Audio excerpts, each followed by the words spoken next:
speaking about my own experience and in general, as you expand, as you grow up, in a sense, as you accelerate your, for lack of a better word, spiritual awareness, or just awareness really, you start to notice the contrast between the way you experience life and the way you see people around you experience life.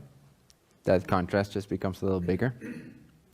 Unless you, obviously, as you raise your frequency, for lack of a better word, you will also attract a different crowd. You will attract different people as your closest circle. So in that sense, the contrast sort of stays similar. But if you then step out of your bubble for a second, and by bubble I mean your most immediate family or friends, then suddenly you are reminded of the contrast. You are hit in the face with how other people live life, how they see things. So you are faced with how people live their everyday lives, how they view themselves, how they experience life. And it's both exciting because you confirm to yourself. It's sort of like, well, not in an egotistical way, but it's sort of an applause or confirmation to yourself, because you don't really notice the difference that much within yourself until you see through contrast how quote-unquote far you've come. It's not until you look back upon yourself a year ago that you realize that you had so many fears back then that you simply no longer perceive as true.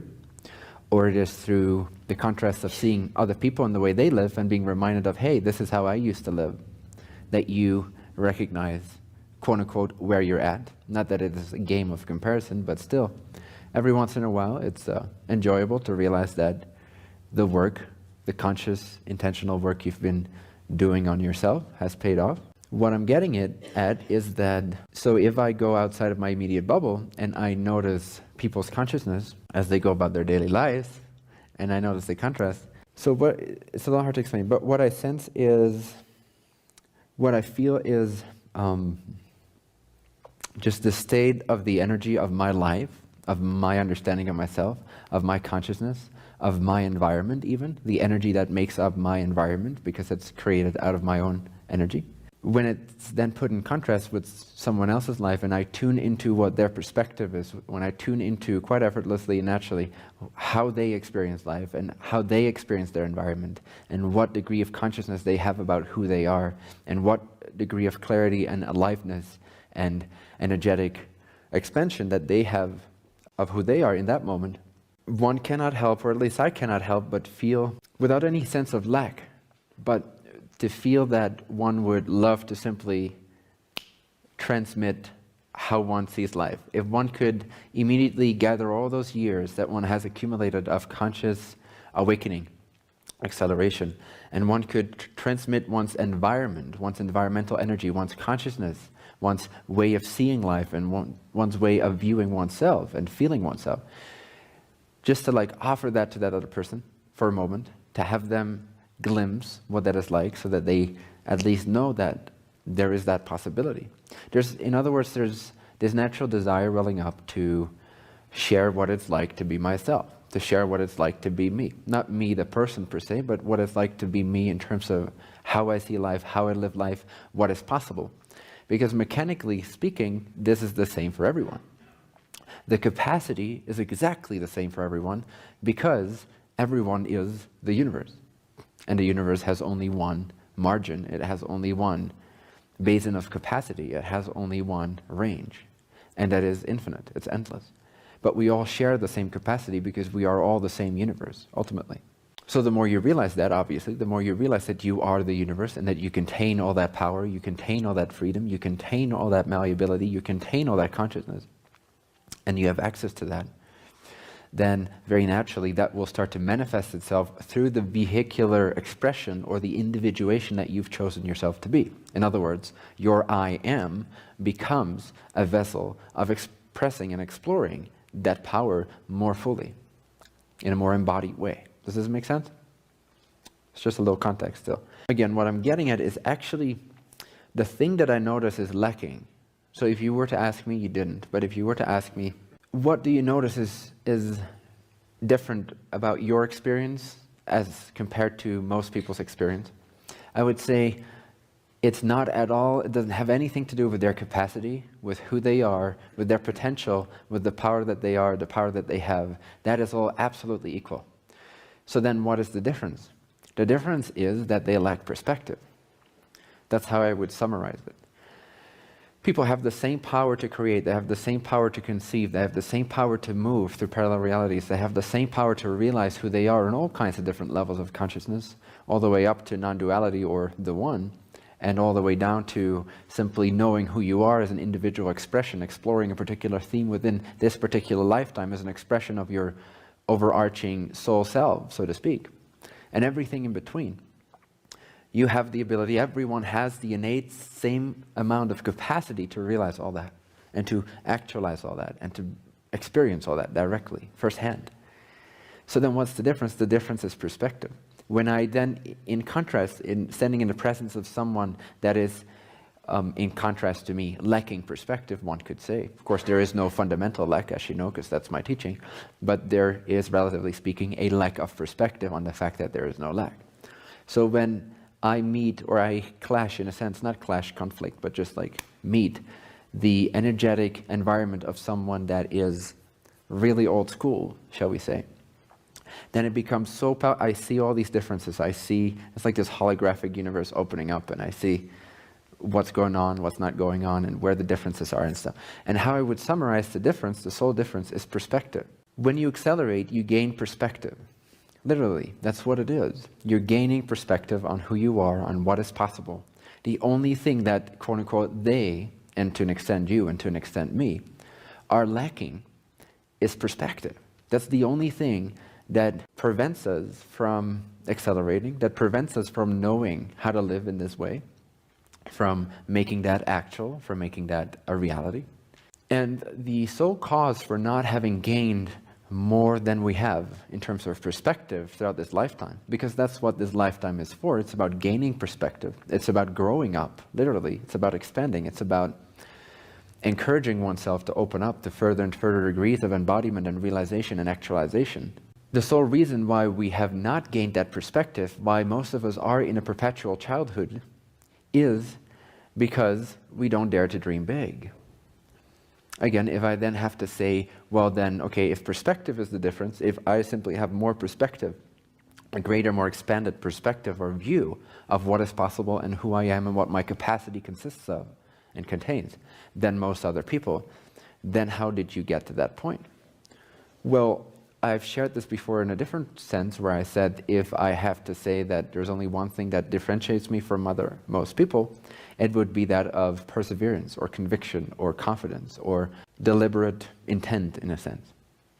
Ever since I was a child, I've always been very intentful. I've always been very convinced. I've always been, in another way of saying this is prioritize what's actually important and leave by the wayside. Don't be too distracted by things that are not actually crucially important. So that all of your capacity, all of your RAM memory is dedicated, is committed to exploring and expressing and downloading and embodying and creating more of that, unfolding and opening up to more of that, which is your capacity. So I've always felt like, in a sense, one of those automatic drills. I just never kept stopping. Just keep on going, keep on going, keep on going, deeper, deeper, deeper. Don't wait, don't stop, don't be distracted. Keep on going, keep on going, keep on going. Even if you think your life presently is unworthy of love, unworthy of joy, or you're simply not capable of it, or things are not showing up, doesn't matter. Ignore all that. Just keep on going, keep on going, keep on going.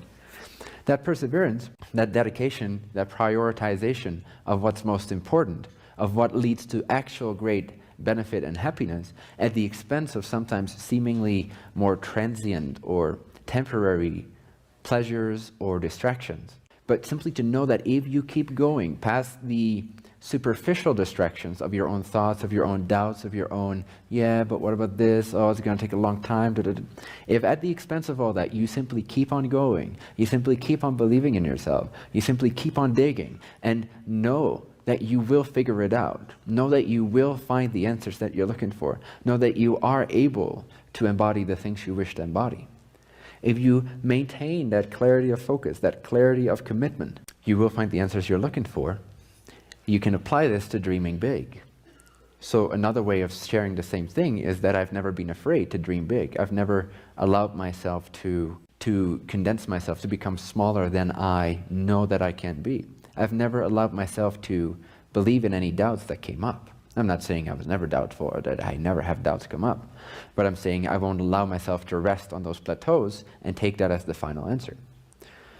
I'm very diligent, very dedicated to go through all these layers of doubts, because I know in my heart, and I know that you all know in your heart, that the ultimate answer, the absolute state of being is available. It's out there. And since out there is really in here, it's inside of you.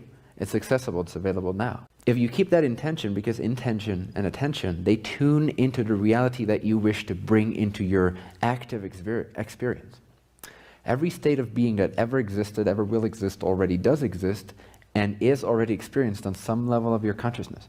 But if you wish to make that active, if you wish for that to become your present view, you have to be somewhat diligent, you have to have faith, and you have to keep your eye on the ball. You have to not necessarily stay focused all the time. It's not necessarily focus in the traditional sense. It's more like an anchoring yourself in what you know to be true, so that you won't be swayed by doubtful thoughts. That's really all it is. It doesn't mean you have to be always in a state of concentration. That's not necessarily what I mean.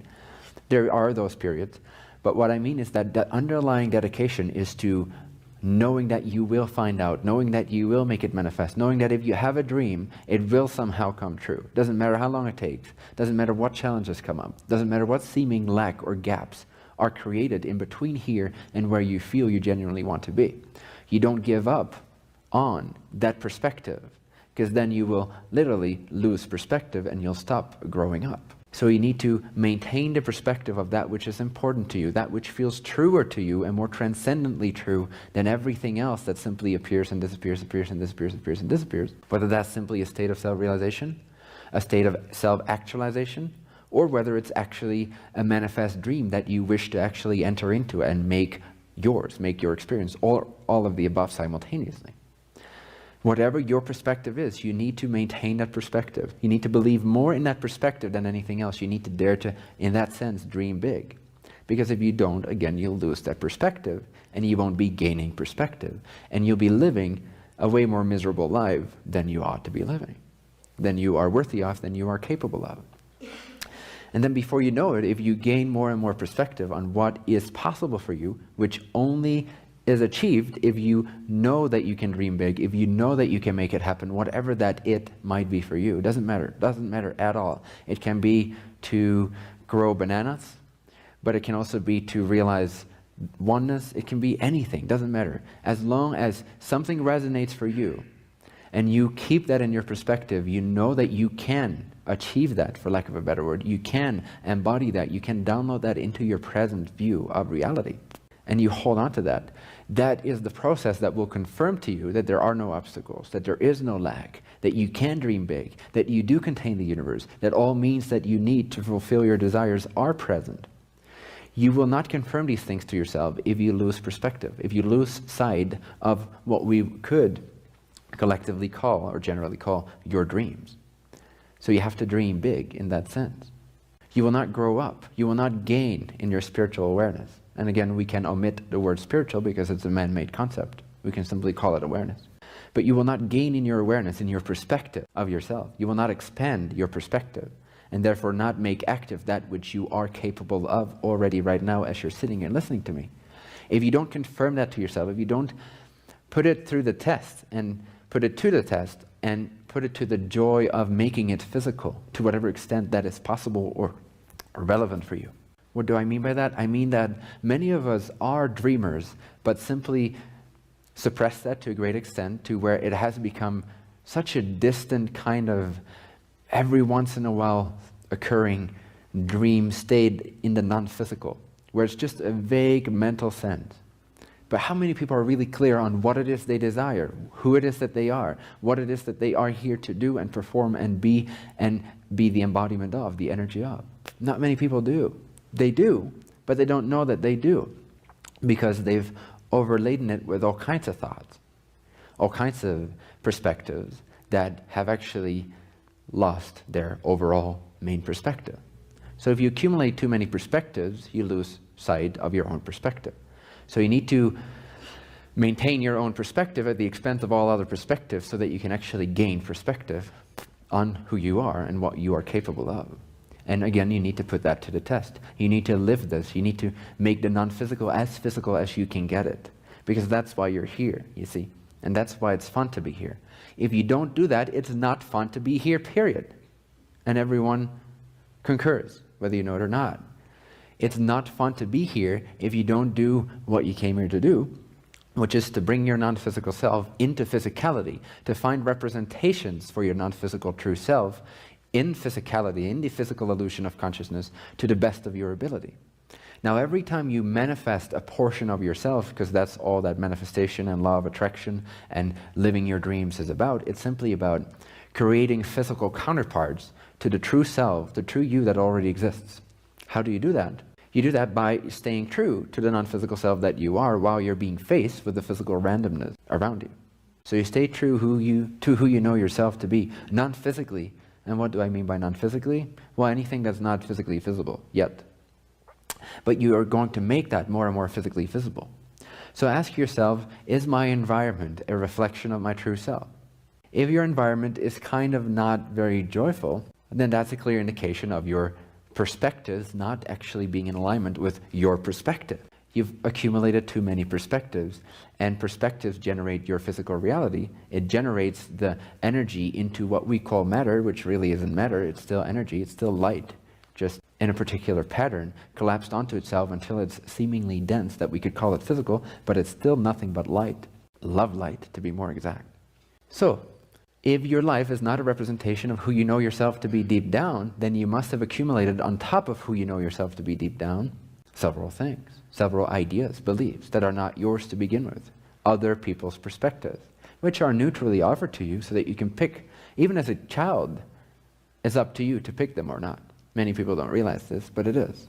Especially past a certain age, it's entirely up to you what you pick up and what you don't pick up. We're not going to blame each other because this is all that we've been taught, is that we should pick up from other people's perspectives. But really, it's a game of pick and choose. It's a free neutral offering. Every moment, everyone else's point of view is a neutral offering. There's no charge behind it. There's no demand behind it. Even if there's a yelling voice behind it and the person that's saying it is your daddy or your mommy, it still doesn't matter. It's still a neutral offering. It still doesn't mean anything. It only means something as soon as you accept it to be true. Many of us have, over the course of their lifetime, accepted many perspectives that they did not intend to generate by themselves when they became physically focused.